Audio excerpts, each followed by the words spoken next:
All right, good morning, everybody. Today is the 19th of January. It's a Monday. Got to plan out our week, 2015. What do we got going on right now? Hey, 7:30 in the morning New York time, London lunch. Currently, British pound is moderately weak. Euro, it's strong. What about that? Swiss franc is neutral to weak. Yen is weak. Yay. Dollar is pretty weak. Aussie, fairly weak. CAD fairly weak, or Kiwi very weak. What?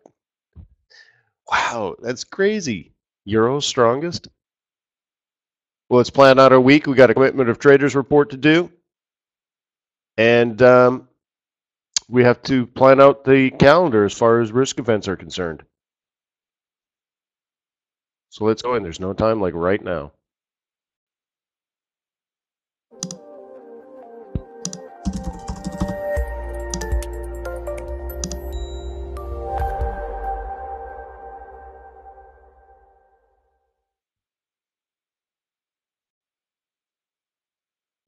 So my name is Wayne McDonald. I'm the Chief FX Market Strategist for Traders Way.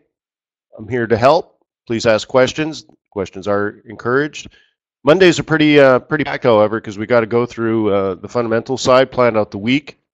Remember, if you have a plan, if you don't have a plan, you'll fall for almost anything, right?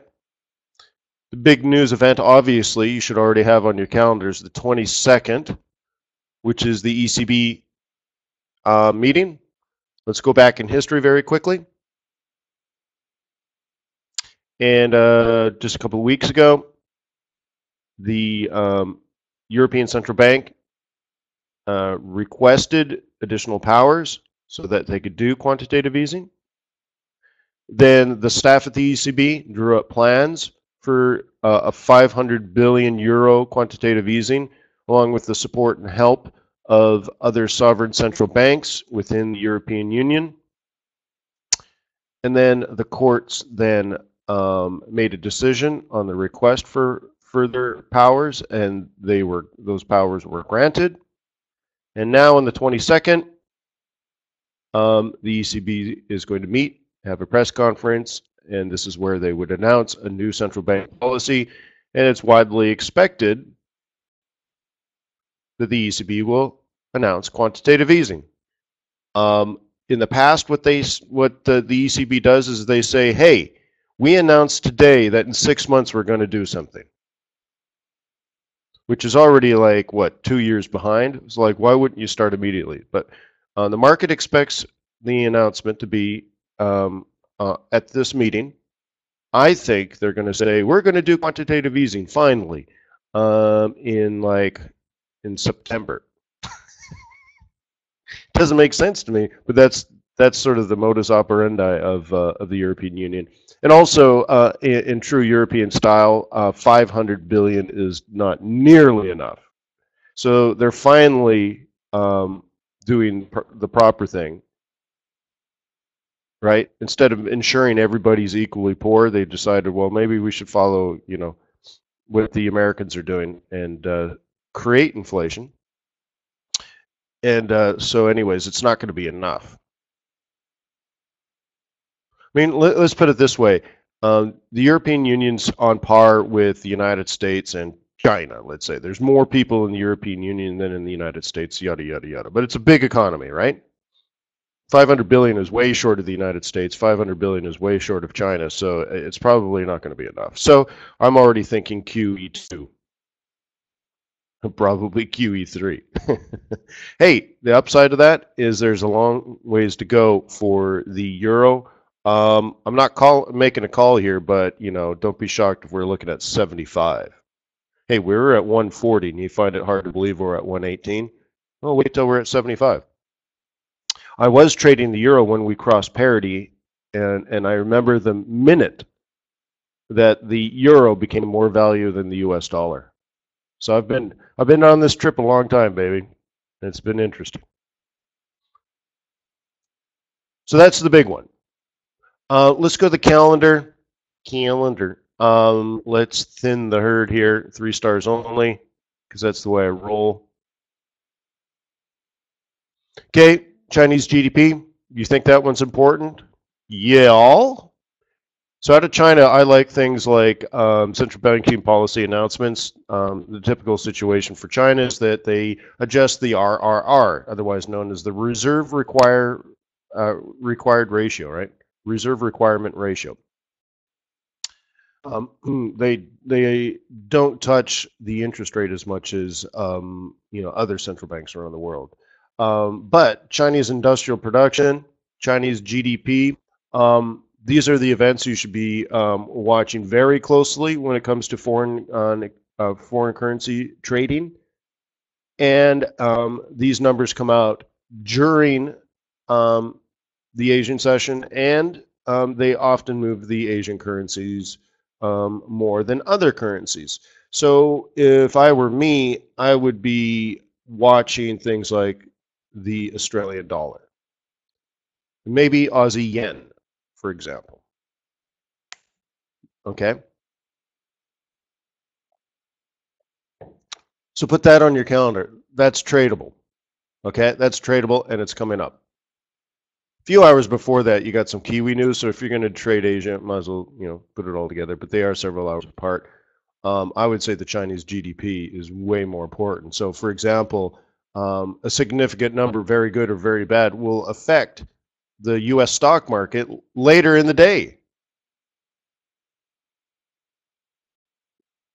Okay, U.S. equities could rally or crash on a big number, good or bad, right? German zoo. This has to do with the largest economy in the eurozone. If Germany goes down, everybody drowns. Okay. Germany is the big boy in the European Union, and if he has to jump into the life raft, everyone has to get out. Germany might be floating, barely, but everyone else is swimming. All right. So, anyways, that's a doozy. But in this particular case, it is important, but everybody's just focused on the 22nd, the ECB stuff. So, like a huge good number. Do you think the ECB is going to their mind like, oh, well, maybe we won't do quantitative easing now? No. A hugely bad number? Oh, well, that's why we need quantitative easing, right? So there's nothing there this time around that you know that would change what's happening. So this particular zoo, I don't think is really going to be that important, but typically it is.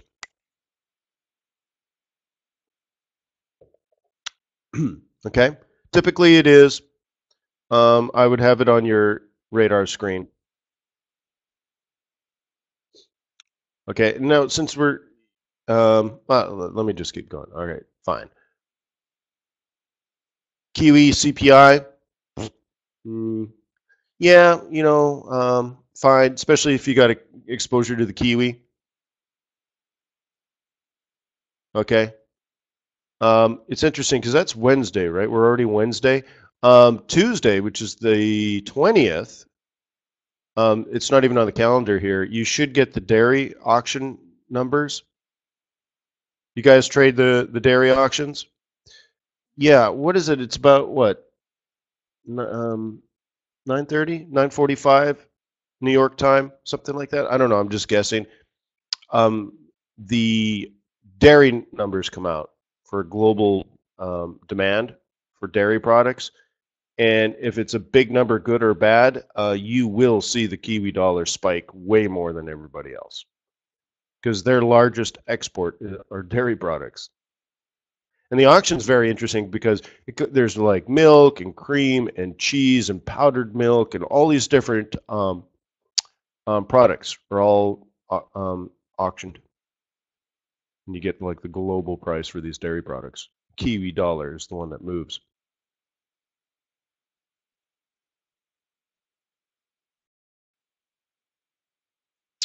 You guys still with me? An error message popped up. I just make sure you're still with me. Good, wonderful. Thank you, guys.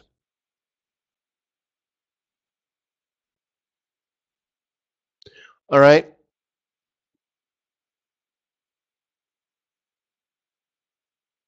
On the 21st, watch the yens.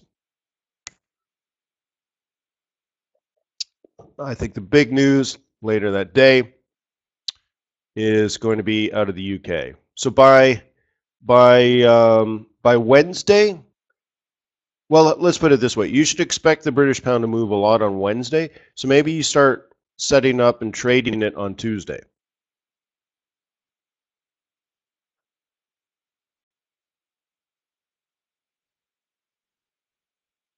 Harvey's asks, is there a place where you could check what countries rely on commodities as an income? Let me just tell you, okay, New Zealand, Canada, Australia, Norway, South Africa.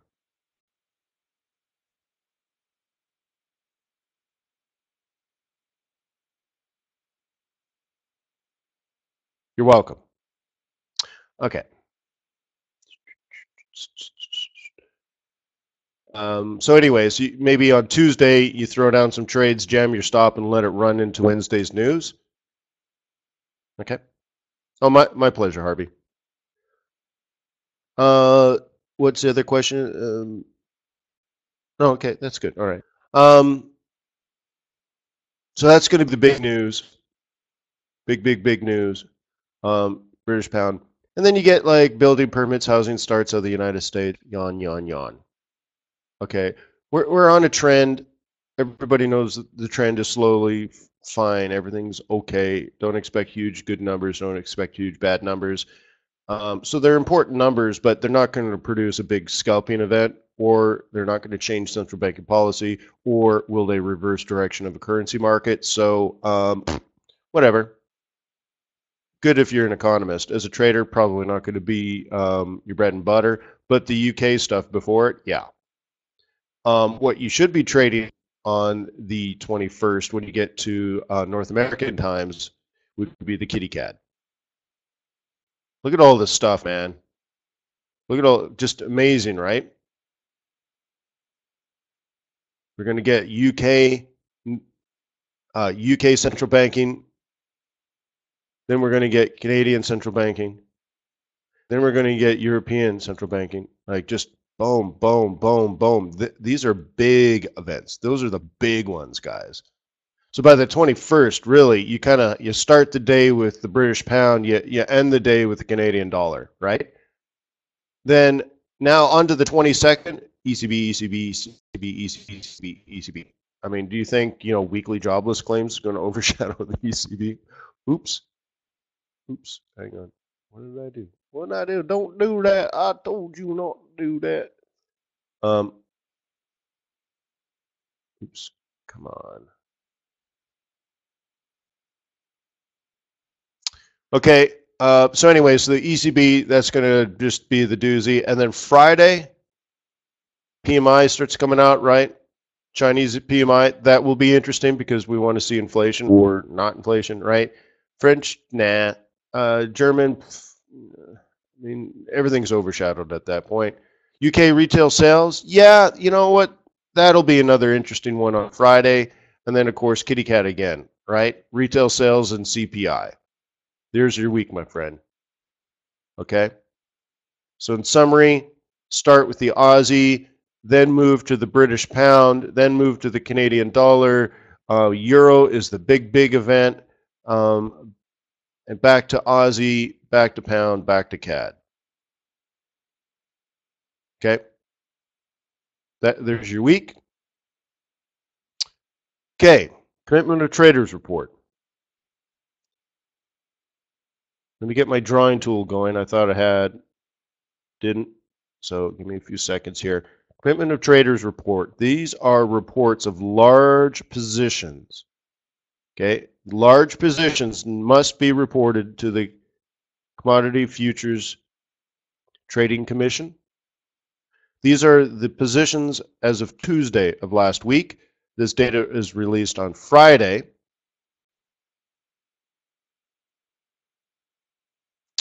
Okay, so this was available not long ago. And we're just starting the week. So it's a little old. I wouldn't freak out about it, but it does show you market sentiment.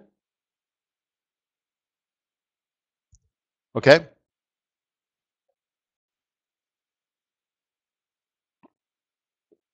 These positions will not be affected by Black Thursday, where the scumbag central bankers of Switzerland lied to us and bankrupted people, and potentially even companies and even possibly countries. The audacity of the lie is just beyond belief. Oops.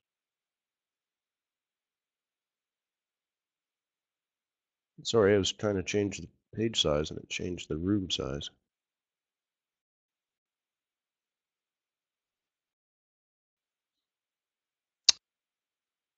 So we'll take a look at this, and then I think the next COT data could be interesting because it will likely be impacted by Black Thursday. All right. This is the euro. This is the week net change, because there's a couple of things that you're looking at. Have the long positions. Let me make them green. Green. Okay. Long positions are gray. Okay. So here's the market over the last 5 months, right? They're not dramatically long. The other line that you're looking at in these reports, this is the zero line. Okay.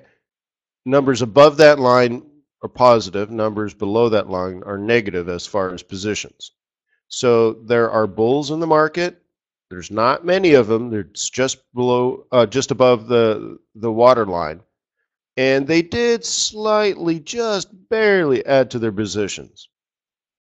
Okay? Those are the longs. Okay?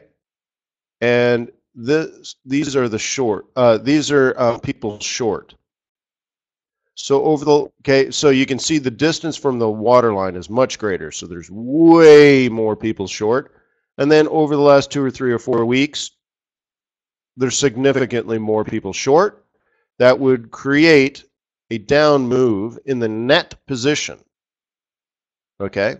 The net position is now black. Okay? And here's the trend, right? Down, right? There's way more people short, and they added to those short positions. Even when you account for those that added to their long positions, the market is net short and more net short. And the trend is down. More and more people net short. The market is more and more net short. Okay? Are they afraid? Are they getting out? Are they taking profit? No, no, no, no, no. Now, several weeks ago, we looked at this commitment of traders report data, and it told us the euro USD is rising, but nobody is buying the euro. It's only profit taking, and we saw it. No one was going long, but there were less people short. So we knew once we get to resistance, we didn't know, but the idea or the plan or the way that you use the analysis is that when we get to solid resistance again, since nobody's buying it and there's only profit taking, that the market is likely to go short again. So we just needed resist. Sure enough, came down like a ton of bricks with 2 hammers on it. Nice. Thank you, Commitment of Traders Report. Now, the data collected, it shows, because if you're a hedger, you have to report to the government you're a hedger, right? So you can subtract, or let's say extrapolate the data and find out those that are not hedging and in the market. And then you can also extract, based on position sizes and stuff, who is a big trader like a hedge fund and who is a small trader like you and I. So it's pretty interesting. So anyways, these are basically hedge funds. Okay, speculative. They're positions in the market designed to make money. So that's why it's important. So the big money, smart money, they're short and adding to their short positions. Okay, let's British pound. Do you guys like formation? It's an investment of time. So I hope you believe we're, spending that time wisely. Thank you, Ron. Thank you, Greg. Thank you, Izzy. Thank you, Wyatt. Thank you, Daniel. Thank you, Igor. Thank you, Harvey. All right.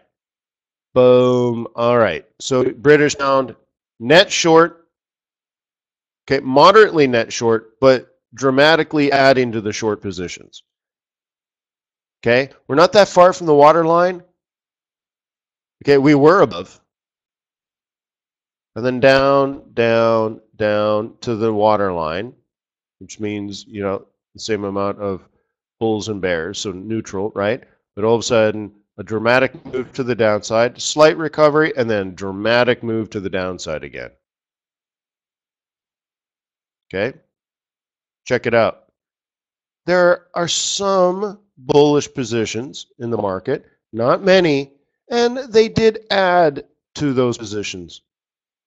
But there are way many more bears, and they've dramatically added.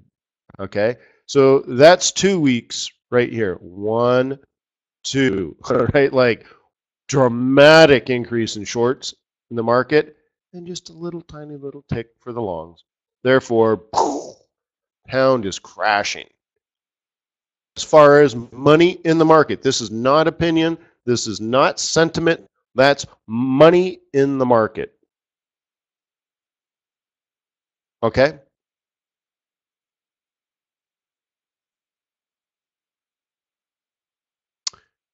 Yen. You guys like trading Japanese yen? Hey. All right. What's going on here? What does the COT tell us?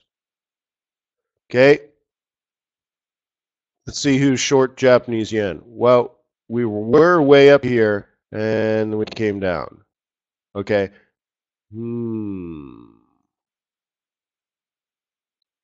All right. So there's less people short, but still dramatic, right? Because we're still way up here, right? Those are a lot of contracts, right? We did have more, though.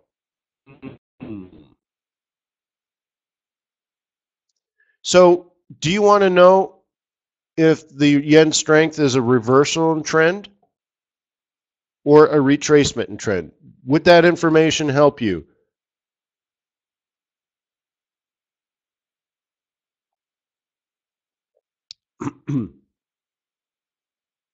Good. $7,500, I'll tell you.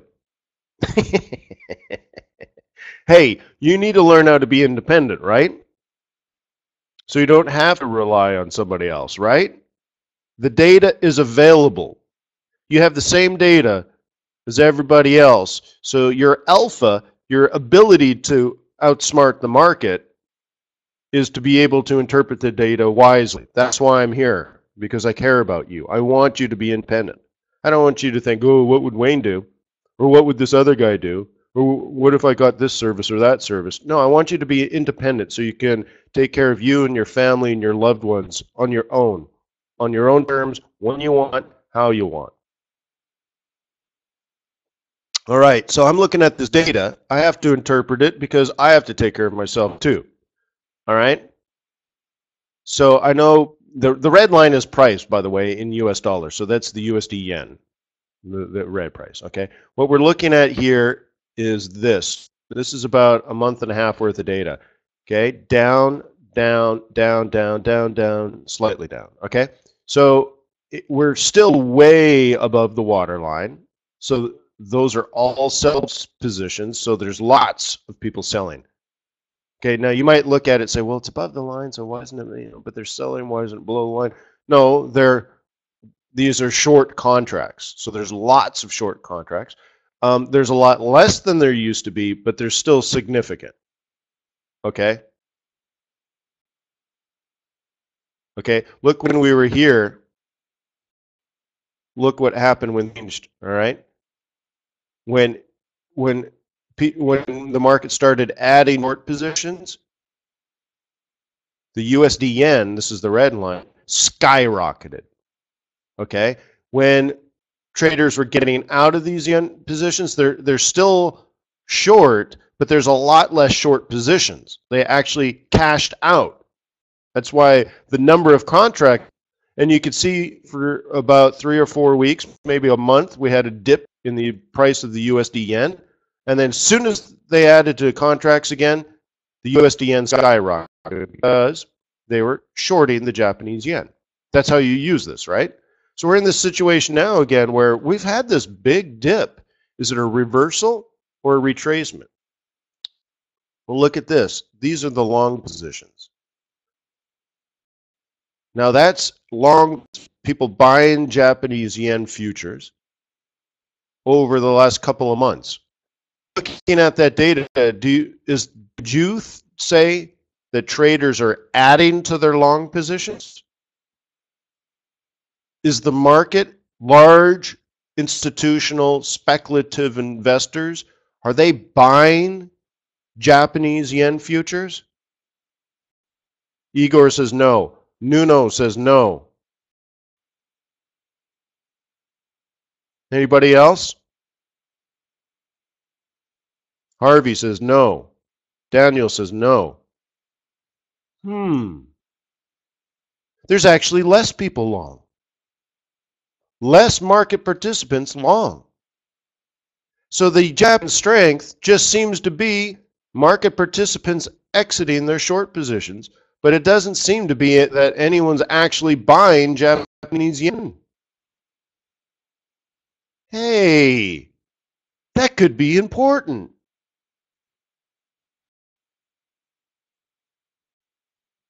So I would look to sell Japanese yen, for example. Here's how I interpret it for me personally. Because I look at this and I still want to short the Japanese yen, which means versus the US dollar, I would want this red line to go up. I want the USD yen to go up.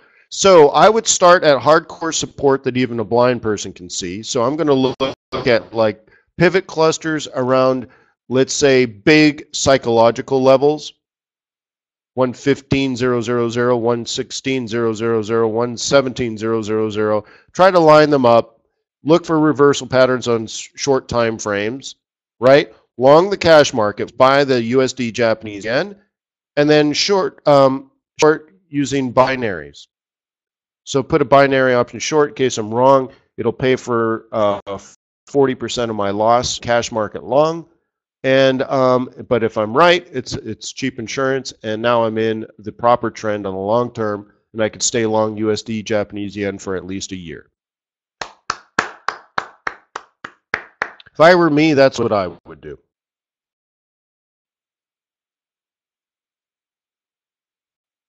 Got it? You're welcome. Swissy, oh, I don't even want to look at it. All right, let's move on. This is the Aussie dollar. Here's the water line. Right? The market was net long. Now we're net short. Whoa, man. Okay. Said it last week. I said it the week before. I said it the week before that. We're on our way to 75, in my humble opinion. Now, how did I come up with that? I used detailed and complicated fundamental analysis of the central banking policy of the Reserve Bank of Australia. Another way of saying it is Governor Stevens, the guy that runs the central bank in Australia, the guy that actually sets the value of the Australian dollar, told us it's worth 75 cents. That's how I did it. The guy in charge is worth 75. Well, whale oil be MR fish, right? So, yeah, I think we're on our way. You can see here, okay, net short, but slightly less net short as we got near the psychological level. It's just people wimping out around 80, guys. Oh, I'm so scared. It's 80. Okay, but let's see. There are less traders net short. Okay, slight decline in short positions. Okay, but slight decline in long positions. So they're just wimping out near a psych level. But is anyone going long this thing? Are large hedge funds going long Aussie dollar because we're at, at the psychological level of 80, and they're like, oh, that's a buying opportunity. Buy, buy, buy, buy, buy. Let's drive this thing back up to up to parity, right? Is that what's happening, guys?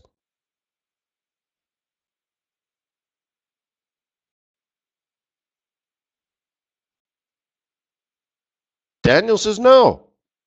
Well, that's interesting information, isn't it? Hedge funds are not buying up the market because we're at the psychological level of 80. In fact, total volume is down week over week. So what's your plan?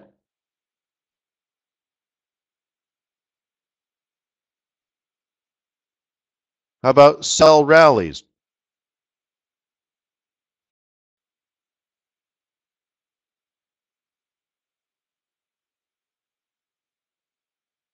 Thank you, Harvey. Harvey says short on rallies. Well spoken.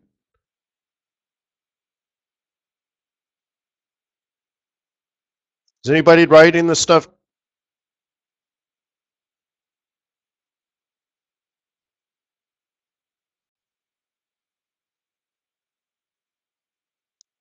Igor, it is. Why it is.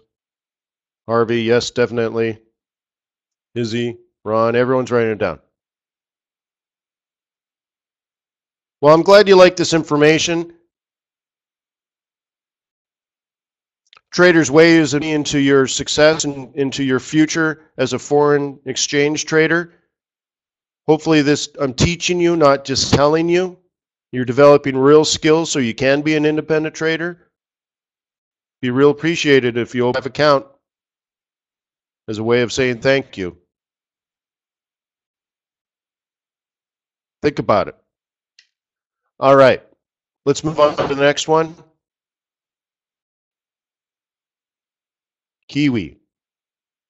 Kiwi, Kiwi, Kiwi, can't you see? All right, Kiwi. Conundrum, right? Commodities are falling, yet the Kiwi dollar pays a high interest level. Guess what? The market is essentially no.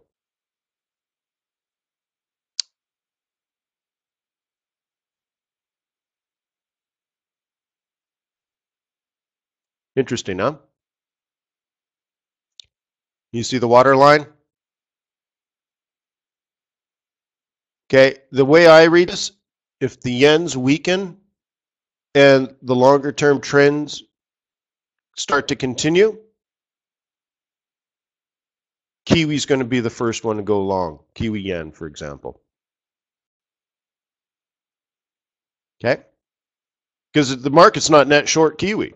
The market's net short Aussie. Why would somebody just throw all their money at Aussie dollar at 2%, and with the likelihood of interest rates falling even farther in Australia? We're already at the all-time low in interest rates in the Australian dollar. Mark my words, Governor Stephen is going to start talking about lowering interest rates even lower. Okay? Let's talk about Australia just briefly, and then because Kiwi doesn't have the same problems, right? So why Kiwi? Why long Kiwi and short Aussie? Okay. The economy in Australia is slowing down faster relative to Kiwi, right? Housing prices are falling, jobs are falling. They're in exports. They're the two major exports out of Australia, coal and iron ore. It's expected that prices are going to fall 40% over the next 12 months for iron ore and coal. Oh, what? Snap. Yeah.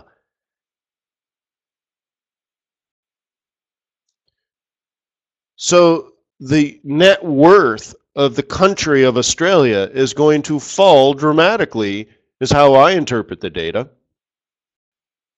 All things being equal, or let's say the same, if the trend continues.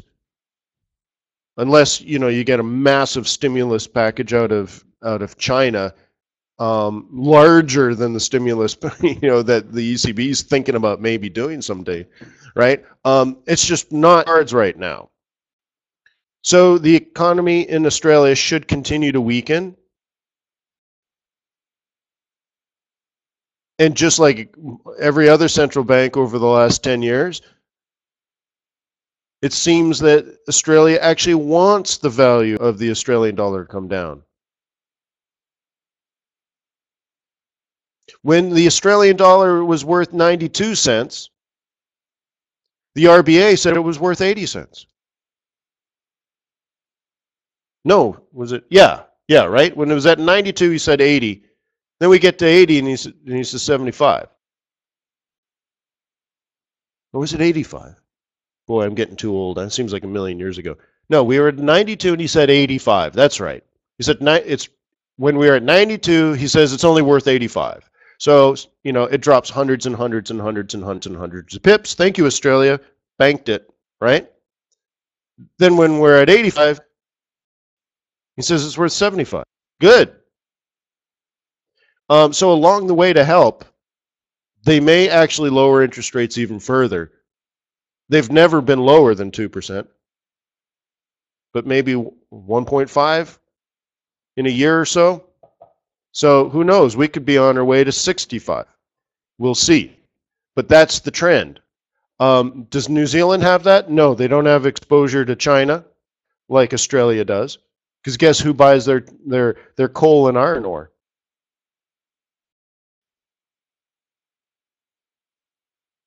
Okay? China.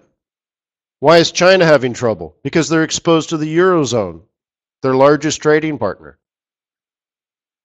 So New Zealand seems to be a little more independent, or actually quite a bit more independent. They fluctuate with dairy prices. I mean, come on, right?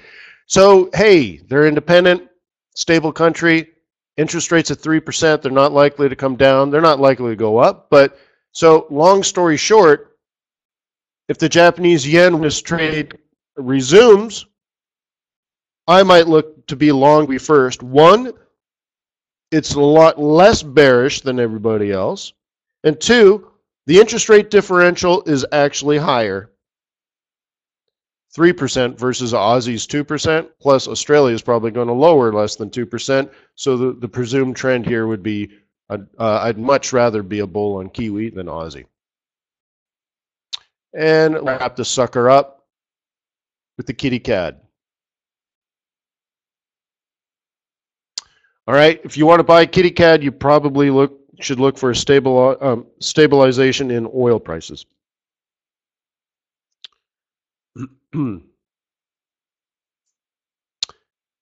Okay, so the red line again is the price in US dollars. So that's the USD CAD going up, which means the value of the Canadian dollar has fallen relative to the US dollar. Short positions, long positions.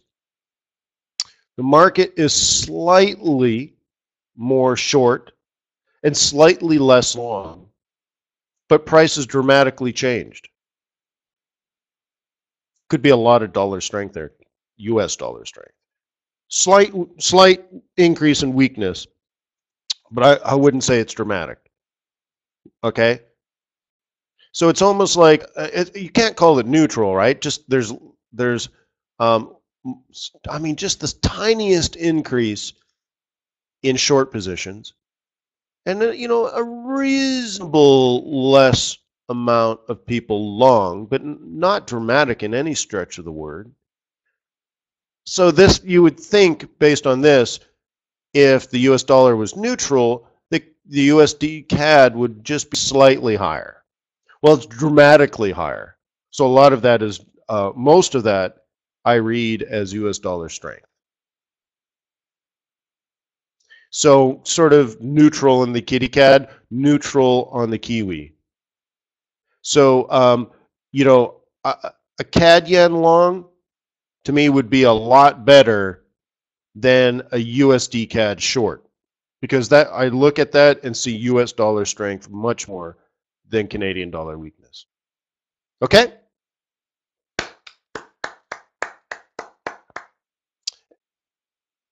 Let's burn through the commodity, or let's burn through the market.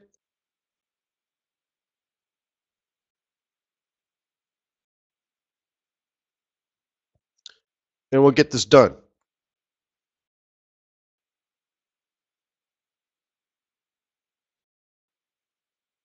Oh, let me get my charts set up properly.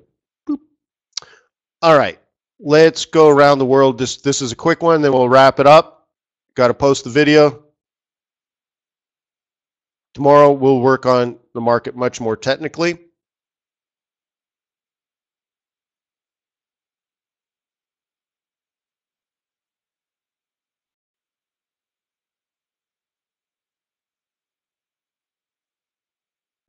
Okay, let's look at gold. Gold went a lot higher. Remember, we were at 1225. I think the general trade plan was to trade it up to 1250, so $25 up, as you can see the old arrow here. And then we were going to look for a drop, but that was before the big Black Thursday crash. So obviously that's going to freak some people out, and when they're freaked out, they buy gold. So we were right to buy it at 25 and drive up to 50. But then we didn't get the weakness in gold because everything changed. Fundamentally, things changed. Remember, we trade in an efficient market, so as soon as the fear hit the market, boom, gold up. But at least you were long. All right, let's see. I'll add some more time here. And you'll see last week we were long at 25. The plan was up to 50 and then down to 1200 again. But things fundamentally changed since then. So now it'd just be, you know, long and strong on the hour. We're riding the 21 to the north. I wouldn't stand in front of that freight train. So right now I'd be buying dips. Maybe not on the long term, but maybe this week while we figure things out. Okay, this week is I was very cautious on Friday. Very cautious on Friday after the Black Thursday. You know, and this week, I'm very cautious again, because I don't know how things are going to play out, so on and so forth. I think there's a lot more risk in the market than usual. I don't think it's a typical trading week. So things like, you know, on the long term, I don't think people want to be in gold. Gold doesn't pay you an interest rate. But right now, I understand why investors might be wanting to buy gold, so I'm going to let them buy gold. Doesn't mean I'm going to do it along with them. I may not, but I'm cautious. So again, as an experienced trader, I sense risk in the market, and I'm going to adjust accordingly. Okay? An amateur would just keep doing what they were doing, even though everything's changed. Okay? All right, oil. Let's go out to an hourly chart here. Okay, you can see there was a price action trade plan, right? Price came down to 44. I don't know if you recall, but we had like a long-term Fibonacci play. I think this was the second or third time, but okay, here's a Fibonacci retracement. That gave us two targets.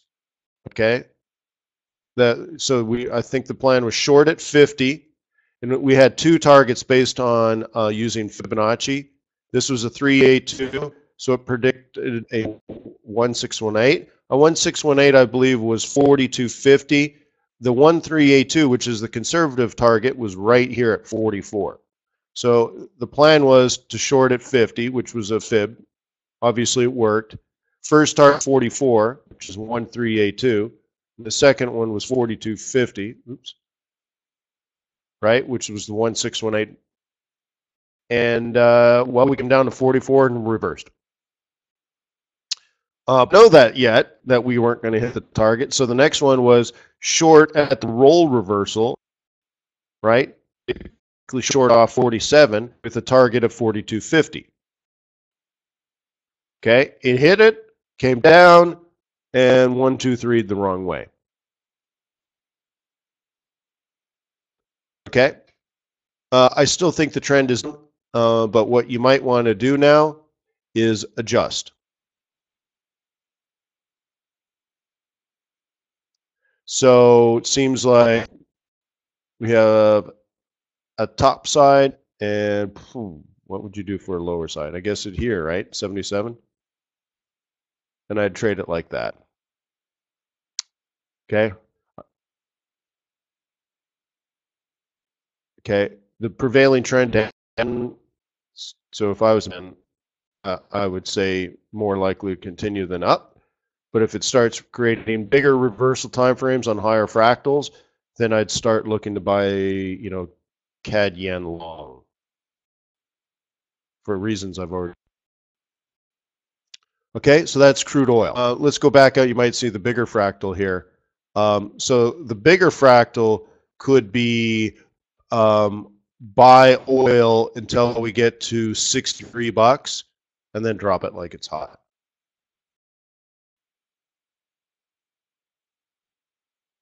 Obviously, that's not great. All right, let's back up. S&P 500, we were on a danger zone. Going to the danger zone. It went even slightly lower than I wanted last week, or not wanted, but I said last week we were in here, and it just couldn't fall any farther. Like it just had to reverse. Otherwise, the fractal of it shows us a long way down. All right, long way down. And what it did was it dipped down, hit the reversal, and held on the double bottom. I'm telling you, that is close. That is close. Whew. It just can't go any farther, or we're going to lose a lot more money in the stock market. So here we are at the weekly central. I think some bears would want to sell hard off that and break lower. I think the bulls are going to want this to go up and then use that central as support. Top side for the market here would be, what are we going to call it? 2,100. Technically, we're still in a market, although again, when I look at stocks, more people benefit from it going up than down. But the bearish target for the week is 1935. I hope we don't do it. I'd much rather be long than short. But like I said, who knows with Black Thursday on us? Ish was bad, yeah. Look at Euro USD. What do you think? Trend is up or down? Seems still more down than up. Okay, zooming in here. It's a little disconcerting though, because what we were supposed to do was this, right? So it acted where it was supposed to. Roll reversal, kicked off the 21. Now we've broken the 21 and gone back to the 55. Okay, that means we're bearish, but a lot less bearish than we used to be, and that it will come down and wimp out somewhere before the double bottom or at the double bottom. I see a weekly pivot here. So it seems to me we come back down, maybe. We don't even have to do that, but let's just say it comes down to 15 and then heads up to the 200 EMA. Hourly 200 EMA feels 17. 8, well, 17. By the time we get up there, it'll be about 17. So I don't want it to do that, but that's what it says here on this chart. Down to 15, up to 17. Yeah. Or to say it differently, because the 55 is in control and we're vulnerable to a double bottom, at least on the bare minimum, trade almost like a range trade. If you're still bearish, you don't want it to go up to 17. I'm not saying it's going to go to 17, but it certainly could based on the technicals. And then we resume trend. And let's do more USD yen. Let's look at it on an hourly. Zoom out a little bit. Okay. Double bottom. Fine. Off of the psych level 16, which we were talking about before. Okay. Then what? If it was bearish, if this pair was bearish, it kicked off of this area, top of my channel. Okay. But also resisting off of this, the weekly central. We should be at 115 today if the market was still bearish, and it's been bearish for a while. But commitment to traders report says no one was exiting, right? That it was all, so maybe, just maybe, just maybe, we've just had a break of the channel, retest of the channel. We're on our way up. That would be a longer play, especially if we break this level around 118. And if we can get through that, maybe, just maybe, this works out long term. Okay, I'll remind you what happened last year. Last year in January, we had a big retracement in the yen trades, and then it moved sideways for 6 months. That could happen again. Fundamental trends are still up for this pair, so the target might be 130. Yeah, 130. But it might not happen this month or next month. But the fundamentals haven't changed. Fundamentals are the same as last year. Now, last year, the yen stayed strong for a very long time out of a unique situation. Okay, you probably know this, but Japanese fiscal year end for corporations such is April 1st. Well, last year, the fiscal year was ending, and there was a new tax rate that was higher. So Japanese businesses and other investors had to choose. Bring your money home before the 1st and pay a lower tax, or bring it home after April 1st and pay a higher tax. So what would you do if you were Honda or Fujitsu, Mitsubishi? What would you do? You want to pay lower taxes, or do you want to pay higher taxes? You choose. So, yeah.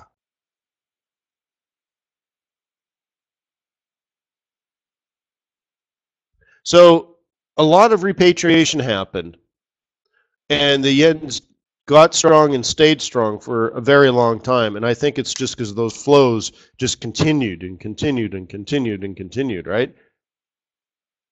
It took a very long time, and then by the time it was all done, it was summer. So I don't know. Do we have that X threat? You know what? They wanted to do it, but obviously it's a bad idea. I mean, seriously, there are some really bad ideas out there. One of them is introduce quantitative easing and then jack up taxes. That's just a bad idea. I don't know how that made sense, but that's what they did last year. Spent money and then raised taxes, which just wipes it out. So you've spent money and got nothing for it. I mean, it's counterproductive. So anyways, apparently they figured that out. So they've stalled the tax hike that they had initially proposed. I mean, you wait for the economy to recover and then slowly raise taxes again, right? You do it after the recovery. But, you know, it's funny. Japan has a long history of messing up their economy. Politicians, baby. So anyways, so they're not going to jack up interest rates. So maybe this is it. Like I said, maybe that's the bottom. I could see it technically. It's a double bottom. Okay. Great. Fine. Good. 116 could be the low for our year. For the 2015 on the USD yen, we could be on our way to 130. Could be. Plan it, set it up, use a stop, hedge with a binary, be long and strong based on fundamental and technical analysis. Thank you for being on my team. On Earth, may the pips be with you. May our profits be above average. I'll see you tomorrow, and we'll focus a lot more on the technicals. I hope you enjoyed us getting together as a team and planning out our week. Thank you for Traders Way for making this possible. Again, they care about your success. Maybe you'd like to build your successful Forex trading career around Traders Way, being your broker. Again, you Forex, futures and commodities and indices, binaries, energies. I mean, everything you need, baby. Everything you need. See you tomorrow.